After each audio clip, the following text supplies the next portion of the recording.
തിരുവനന്തപുരത്തിൻ്റെ ഗ്രാമപ്രദേശമായ കള്ളിക്കാട്ടാണ് ജന്മം. ഒടുവിൽ ഐക്യരാഷ്ട്രസഭയിൽ ഇന്ത്യയുടെ പ്രതിനിധിയായി എത്തി. ഇപ്പോൾ അടിച്ചമർത്തപ്പെട്ടവർക്ക് വേണ്ടി സംസാരിക്കുകയും അവരെ കേൾക്കുകയും ചെയ്യുന്നു. ആരെക്കുറിച്ചാണ് ഞാനീ പറയുന്നത്? തിരുവനന്തപുരം എന്നുള്ള റിപ്പോർട്ട്. നഗരത്തിൽ നിന്ന് 25 കിലോമീറ്റർ മാറി കള്ളിക്കാട് എന്ന ഗ്രാമപ്രദേശം.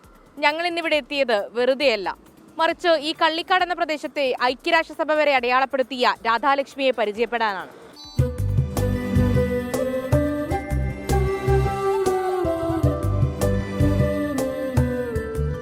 ഏറ്റവും സാധാരണക്കാരായ എന്നാൽ അസാധാരണ ജീവിതം നയിക്കുന്ന മനുഷ്യർക്കിടയിൽ നിന്നായിരുന്നു രാധാലക്ഷ്മിയുടെ തുടക്കം.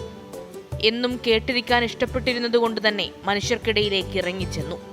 കഴിഞ്ഞ 20 വർഷം കൊണ്ട് കൈമുതലാക്കിയത് നിറയെ ജീവിതാനുഭവങ്ങൾ.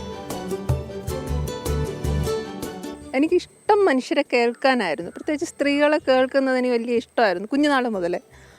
അപ്പോൾ ആ കേൾക്കുന്നത് ഞാൻ തുടർന്നുകൊണ്ടേയിരുന്നു. ക്യാമ്പിൽ താമസിക്കുന്ന മനുഷ്യരെ കണ്ട് നിങ്ങൾക്ക് എന്തൊക്കെയാണ് എടുക്കാൻ കഴിഞ്ഞതെന്ന് ഞാൻ ചോദിക്കുന്നുണ്ട്. നമ്മുടെ ചോദ്യത്തിൻ്റെ ഒരു ചോദ്യമാണ്.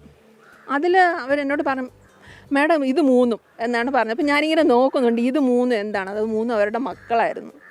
അപ്പോൾ അതൊക്കെ അതിലെന്താണ്, എന്ത് തരം വികാരമാണെന്നൊന്നും എനിക്കറിയില്ല. അങ്ങനെ കുറേ അലട്ടുന്ന ഓർമ്മകളുണ്ട്. കള്ളിക്കാടും നെയ്യാറുമെല്ലാം ഉൾപ്പെട്ട പ്രദേശത്തു നിന്ന് തന്നെയാണ് രാധാലക്ഷ്മി സംസാരിച്ചു തുടങ്ങിയത്. ഒടുവിൽ ശബ്ദം എത്തി നിൽക്കുന്നത് ഐക്യരാഷ്ട്ര സംഘടനയിൽ ഇന്ത്യയുടെ അഭിമാനമായി. ഐക്യരാഷ്ട്രസഭയുടെ ഒരു മീറ്റിങ്ങിലാണെങ്കിലും ഞാൻ കേട്ട ശബ്ദങ്ങൾ അവിടെ പ്രതിനിധീകരിക്കാൻ കഴിഞ്ഞു എന്നുള്ളതാണ്. അതൊരു വലിയ നേട്ടം തന്നെയാണ്. പക്ഷെ അത് തികച്ചും വ്യക്തിപരമല്ല. ഐക്യരാഷ്ട്രസഭ വേദി എന്ന് പറയുന്നത് ഒരു ഫിനിഷിംഗ് പോയിന്റ് അല്ല. ഗ്രാമീണ മേഖലകളിലുള്ള സ്ത്രീ നേതൃത്വങ്ങൾക്ക് ആഗോളതലത്തിലും സംവദിക്കാൻ പറ്റും എന്നുള്ളത് തെളിയിക്കാൻ കഴിഞ്ഞതിലുള്ളൊരു സന്തോഷമുണ്ട്. ഗോത്രവിഭാഗങ്ങൾക്കിടയിൽ നിന്നുള്ള സ്ത്രീകളെയും കുട്ടികളെയും കാണുമ്പോൾ ഇന്നും നിസ്സഹായതയെന്ന് രാധാലക്ഷ്മി പറയുന്നു.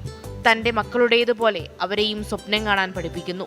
സ്വന്തം മകളെ ചേർത്ത് പിടിച്ച് അനുഭവങ്ങൾ പങ്കുവയ്ക്കുമ്പോൾ കടന്നുവന്ന വഴികളെ ഓർത്തുള്ള ആത്മവിശ്വാസവും കാണാം. ഐക്യരാഷ്ട്ര സംഘടനയുടെ സുസ്ഥിര വികസന ലക്ഷ്യങ്ങൾ വിലയിരുത്തുന്ന സമ്മേളനത്തിലേക്കും ഈ സ്ത്രീ എത്തിയത് ആത്മവിശ്വാസം കൊണ്ട് തന്നെയാണ്. പറഞ്ഞവസാനിപ്പിക്കുമ്പോൾ പ്രതികൂലമായ ചുറ്റുപാടുകളിൽ നിന്ന് എങ്ങനെയെല്ലാം മറ്റുള്ളവർക്ക് കരുത്താകണമെന്നും അവർക്ക് വേണ്ടി സംസാരിക്കണമെന്നും രാധാലക്ഷ്മി പറഞ്ഞു തരുന്നു. മേഘ്ന മുരളി, 24, തിരുവനന്തപുരം. രാധാലക്ഷ്മിക്ക് എല്ലാവിധമായ ആശംസകളും.